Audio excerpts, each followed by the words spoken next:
Policy credibility is back in focus as long-term yields climb. Currencies see direct intervention, and yet equities continue to lean on powerful earnings. Welcome to vTalkInsight, Allocator's Lens Daily for August 4th, 2026, where we connect these moves across assets in one coherent narrative. In equities, the key tension is between exceptional earnings power and a steadily rising discount rate backdrop. Headline indices have rebounded, with the S&P 500 logging several strong up days and volatility slipping back toward the mid-teens as investors refocus on what has been one of the strongest earnings seasons in years. S&P 500 earnings growth has significantly beaten expectations, with a large majority of companies surpassing both profit and revenue estimates and 8 sectors delivering double-digit growth. Technology and communication services are doing most of the heavy lifting, powered by hyperscalers where cloud and AI demand is re-accelerating, and by select names like Palantir, Alibaba, and AMD that are tied directly into the AI build-out. Beneath the surface, leadership is broadening compared with earlier in the year. Small and mid-caps, value and dividend sectors, emerging markets, and European cyclicals have all shown catch-up performance, helped by falling oil prices and strong regional earnings, while some commentators now talk about a new secular bull phase in international equities, particularly Europe and Asia, excluding China. At the same time, several fault lines are visible.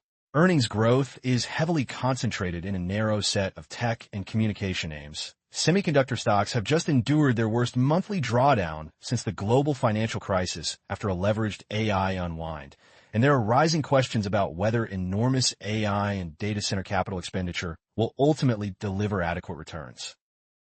Equity valuations around the low 20s on earnings now sit against corporate bond yields in the mid-single digits and high yield in the high single to low double digits, while some see long-dated treasury yields potentially moving toward 5%. That combination supports the case that equities can remain supported by strong earnings and solid U.S. and global growth. But it also narrows the margin for error, especially if long-end yields continue to grind higher or if the AI profit story disappoints. For multi-asset allocators, the equity story now hinges on whether broadening leadership in Europe and smaller caps can offset concentration risk in U.S. megacap tech, and on how sensitive multiples prove to further moves in real yields. That sets up a natural transition into rates, where the repricing of policy credibility is most visible. Rates markets are the main arena where the Federal Reserve's communication challenge is being priced. A perceived lack of clear forward guidance has triggered what many see as a credibility shock, with investors demanding a higher inflation risk premium, pushing up long-term yields and bears steepening the curve. The United States 2-year, 10-year slope has swung from a deep inversion to positive territory in under a year, as long-end yields rise more than the front end. Market-driven tightening through higher mortgage and corporate borrowing costs is now doing much of the work the Fed might otherwise have had to do through additional hikes or balance sheet actions. Several forces are adding to this upward pressure on term premia. Substantial Treasury issuance, rising government deficits, and a massive capex wave in AI and data centers all compete for capital, while potential Japanese repatriation away from overseas bonds could reduce a historically important source of demand for U.S. Treasuries. Against that backdrop, rate volatility has spiked, and demand for bond market downside protection is reportedly at its highest since the global financial crisis.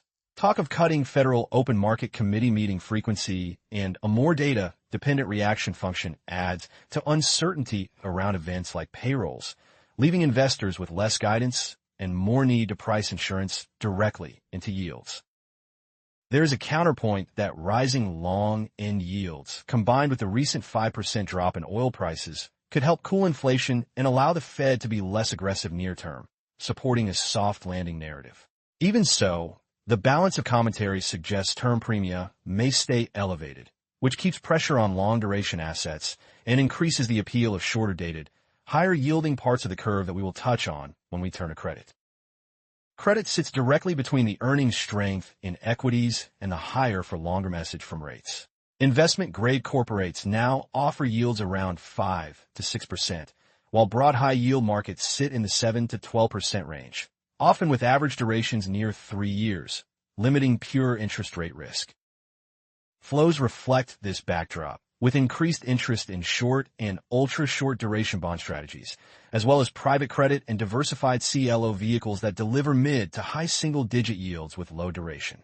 Senior private credit is reported to yield roughly 9% unlevered today and could move toward 10% if policy rates rise further. A distinctive theme is the surge in digital infrastructure and data center lending, where jumbo projects of $10 to $25 billion are being financed at high single-digit yields even for strong borrowers. This segment offers income, but also concentration and disruption risk, and there are signs that underwriting standards are beginning to loosen as more capital crowds in. Headline private debt default rates around 6% may overstate actual payment stress, because some providers classify restructurings as defaults. Yet isolated hedge fund failures and leverage buildup in regions, such as South Korea, highlight local fragilities. Altogether, credit markets offer substantial carry, but hidden leverage and AI-linked exposures warrant close monitoring as rates and term premia continue to reset. Foreign exchange markets are transmitting the same policy uncertainties in a different way. The dollar has softened after confusing Fed communication and a jump in U.S. yields. But the most striking development is the resumption of large-scale, coordinated intervention to support the Japanese yen. Japan and the United States have confirmed their first joint action in about 15 years, reportedly deploying more than $50 billion to stabilize the yen and pushing it back toward the mid-150s against the dollar. Authorities have signaled a willingness to do more, while expectations are building for a Bank of Japan rate hike of around 25 basis points as soon as September.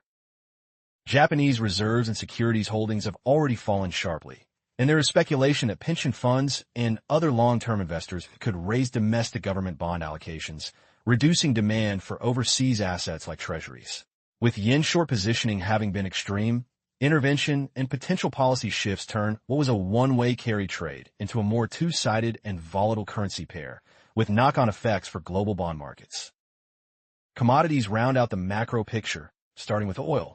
Brent has dropped roughly 5 to 7% on renewed hopes for talks involving Iran and signs that shipping through the Strait of Hormuz can gradually recover, easing immediate inflation pressure and supporting recent strength in U.S. and European equities. Yet the geopolitical premium in crude remains sizable, storage buffers are not abundant, and refineries, especially in North America, are running near capacity. Conflict in Ukraine, Iran's increased leverage over key sea lanes, and climate-driven disruptions to European rivers and even nuclear plants all point to an energy system that is more fragile than spot prices alone might suggest. In precious metals, gold has held above $4,000 despite higher yields and weak exchange-traded fund flows, helped by steady central bank buying and demand for portfolio ballast. Some see scope for prices to grind higher into year-end, while silver and platinum have a more mixed outlook as AI-driven power demand boosts usage, but substitution risks, especially in solar, cloud the industrial picture. Across assets, the picture is of a world of plentiful earnings and powerful AI-driven growth stories colliding with scarcer, more expensive capital and rising policy uncertainty. Equities are leaning on exceptional profit delivery and a modest broadening of leadership, even as higher long-end yields and concentrated AI exposure limit valuation headroom. Rates and FX are where the credibility questions show most clearly through steeper curves, elevated volatility, and coordinated intervention around the yen, while credit and commodities sit in the middle, offering high income and some inflation relief, but also exposing pockets of leverage and energy fragility. For allocators, the key things to watch now are the path of United States long-term yields, how Fed speakers address credibility concerns, any shift in Japanese policy or flows, and whether oil and gold confirm or challenge the current risk-on tone. This video is for information only and is not investment advice. If you found this video useful, please like and subscribe to @vTalkInsight. Alternatively, visit vTalkInsight.com to chat with our specialized AI market assistant and access the latest interactive market insights.